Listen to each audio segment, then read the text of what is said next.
Bismillahirrahmanirrahim. Assalamualaikum warahmatullahi wabarakatuh. Halo teman-teman, perkenalkan nama aku Rida Hidayah. Aku dari kelas 1D Ilmu Komunikasi Hubungan Masyarakat UIN Sunan Gunung Jati Bandung. Nah, dengan adanya video ini itu untuk memenuhi tugas akhir semester dari mata kuliah Ilmu Komunikasi dengan dosen pengampu Bapak Dr. Haji Cecep Suryana MSI. Nah, teman-teman, di sini aku udah memilih 5 soal dari 50 soal yang telah disediakan oleh Bapak Cecep Supriyadi. Tanpa berlama-lama lagi, langsung aja kita ke soal yang pertama. Karena komunikasi dianggap sebagai proses sebab akibat, maka komunikasi disebut sebagai interaksi. Nah, jawabannya iya ya teman-teman, betul sekali. Karena apa? Karena salah satu unsur yang biasanya ditambahkan dalam konsep ini itu adalah umpan balik atau bisa juga disebut dengan feedback. Nah, feedback itu apa sih? Feedback itu adalah tanggapan atau respon yang diberikan oleh komunikan atau si penerima pesan kepada komunikator atau bisa juga disebut sebagai pengirim pesan. Nah, apa aja sih respon yang diberikan kepada komunikator gitu. Nah, respon yang diberikan itu bisa berupa apa aja gitu ya teman-teman, kayak misalnya anggukan atau gelengan kepala, bisa juga bisa juga berupa perilaku, kayak misalnya si komunikan tuh mencatat info-info atau mencatat informasi yang dia dapat dari si komunikator ini. Terus bisa juga berupa ucapan gitu, seperti si komunikan ini memberikan tanggapan, sanggahan, pertanyaan, dan sebagainya. Contohnya nih ya, contoh sederhananya. Aku ngambil dari kehidupan sehari-hari, kayak misalnya ada dosen yang sedang menjelaskan di dalam kelas gitu, menjelaskan sebuah materi. Terus dosen itu bertanya gitu kepada para mahasiswanya, apakah para mahasiswa mengerti atau enggak tentang materi yang sedang dijelaskan ini. Terus si para mahasiswa itu merespon, entah itu dengan anggukan kepala yang artinya mereka mengerti, atau dengan gelengan kepala yang artinya itu mereka tidak mengerti atau tidak paham. Bisa juga dengan ucapan seperti iya Pak, kami paham, baik Pak, kami paham, atau tidak Pak, kami kurang paham, kami tidak paham. Nah, seperti itu. Nah, itu yang disebut dengan feedback atau umpan balik. Nah, teman-teman, yang aku pelajari, feedback itu dibagi menjadi 2 kategori. Nah, yang pertama itu adalah feedback negatif. Nah, feedback negatif ini adalah tanggapan atau respon yang cenderung lebih ke menolak atau tidak menerima pernyataan atau tidak menerima pesan yang disampaikan oleh komunikator atau bisa disebut juga pengirim pesan. Yang mana respon yang ditunjukkan itu seperti bersikap acuh tak acuh, atau menggelengkan kepala, atau juga bisa menyanggah menyanggah bahwa komunikan tidak setuju dengan apa yang komunikator bilang gitu. Si penerima pesan tuh nggak setuju dengan apa yang si pengirim pesan omongin gitu. Kayak misalnya contohnya nih, aku ambil lagi dari dosen yang menjelaskan materi. Nah, dosen kan menjelaskan materi nih. Terus kemudian dosen tuh bertanya, apakah mengerti atau tidak dengan materi yang saya jelaskan. Kemudian para mahasiswa itu merespon dengan gelengan kepala, yang artinya itu mereka tidak mengerti kan, atau bisa juga dengan ucapan tidak atau enggak Pak, kami enggak paham. Nah, itu adalah contoh dari feedback negatif. Terus kategori kedua. Nah, kategori kedua ini adalah feedback positif. Feedback positif itu sudah pasti kebalikan dari feedback negatif, yang mana respon atau tanggapan yang dikeluarkan dari si komunikan ini atau si penerima pesan ini adalah hal yang positif gitu, dimana mereka menyetujui atau mengiyakan atau memahami apa yang disampaikan oleh komunikator atau pengirim pesan. Responnya itu kebalikan dari respon negatif gitu, kayak misalnya menganggukkan kepala, tersenyum, terus bisa juga dengan ucapan kayak iya kami mengerti atau iya saya setuju gitu. Kayak misalnya nih dosen bertanya kan, apakah mengerti atau tidak dengan materi yang beliau sampaikan gitu. Terus para mahasiswa tuh menjawab atau merespon dengan senyuman gitu, yang artinya berarti mereka tuh paham, atau dengan anggukan kepala yang lebih jelasnya, dengan artian ya mereka paham dengan materi itu. Terus bisa juga dengan ucapan iya pak saya paham, atau iya pak kami paham. Itu adalah salah satu contoh dari feedback positif. Oke, next. Soal selanjutnya, saat perkuliahan komunikasi yang terjadi berfungsi untuk memberikan edukasi pada mahasiswa. Nah, di sini aku jawab ya, betul sekali, karena karena seperti yang kita ketahui bahwa edukasi itu dilakukan dengan upaya melalui pengajaran dan pelatihan gitu teman-teman. Sedangkan pada saat perkuliahan di mana dosen memberikan materi atau di mana dosen sedang memberikan ilmu baru, pengetahuan baru kepada para mahasiswanya, nah itu bisa juga menjadi pelajaran bagi mahasiswa. Nah, itu juga bisa disebut dengan edukasi.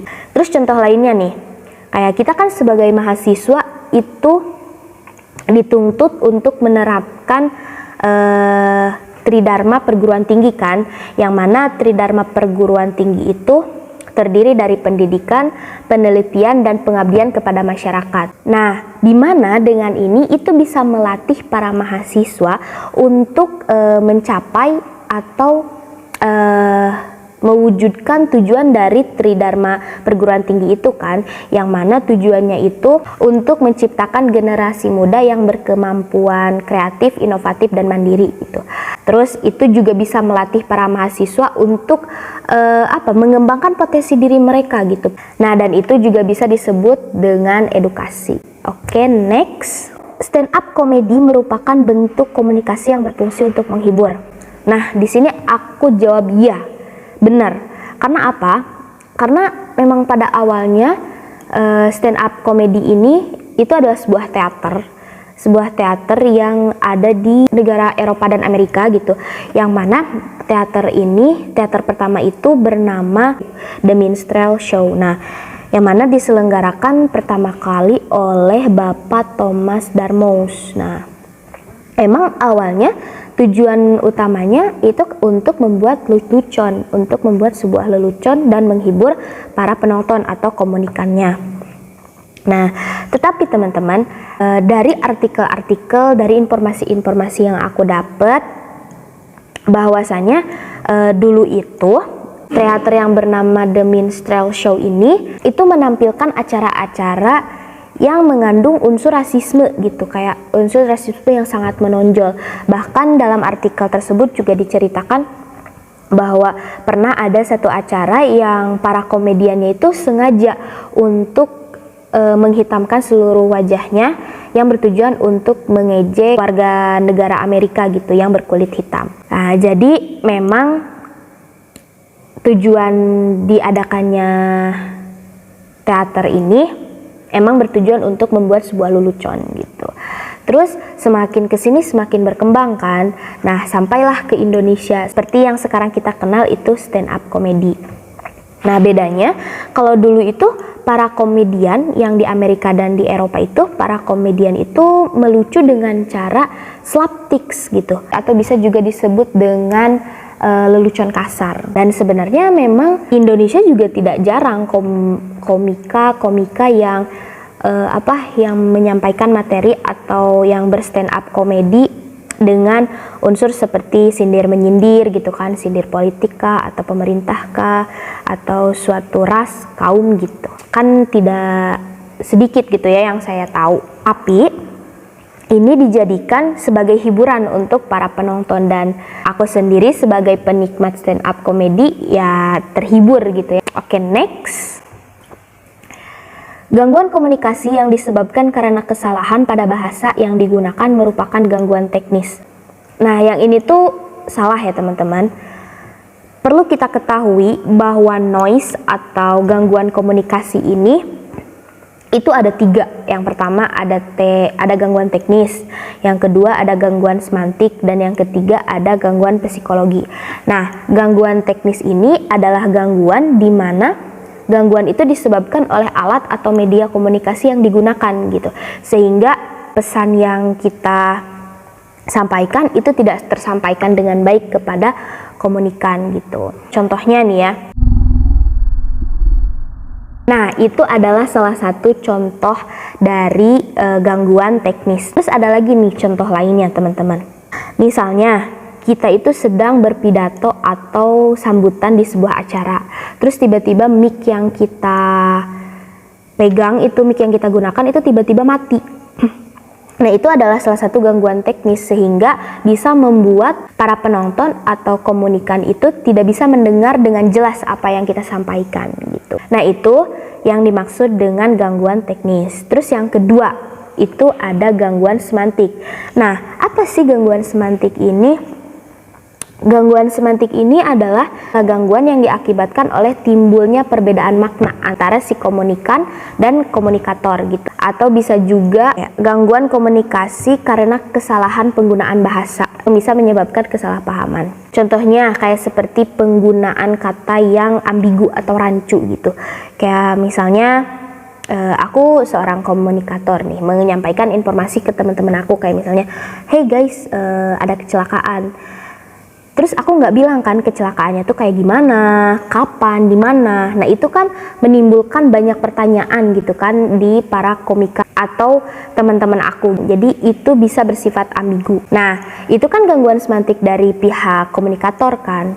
Ada juga gangguan semantik dari pihak si komunikannya. Kayak seperti komunikan itu menyimpulkan atau langsung menyanggah informasi yang disampaikan oleh komunikator gitu tanpa si komunikator tuh menyelesaikan pembicaraannya terlebih dahulu. Kayak misalnya nih, tadi aku kan memberikan informasi ke teman-teman aku kalau misalnya ada kecelakaan gitu kan.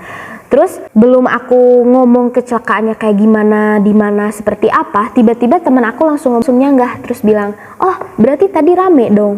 Oh, berarti tadi macet dong. Oh, berarti tadi ada yang terluka dong." Padahal belum tentu kan, belum tentu kecelakaan itu menyebabkan terluka atau menyebabkan kemacetan. Bisa aja info kecelakaan yang aku informasikan kepada mereka itu bisa aja kecelakaan aku terjatuh atau terpeleset. Itu kan tidak menyebabkan kemacetan kan, itu juga tidak menyebabkan keributan gitu.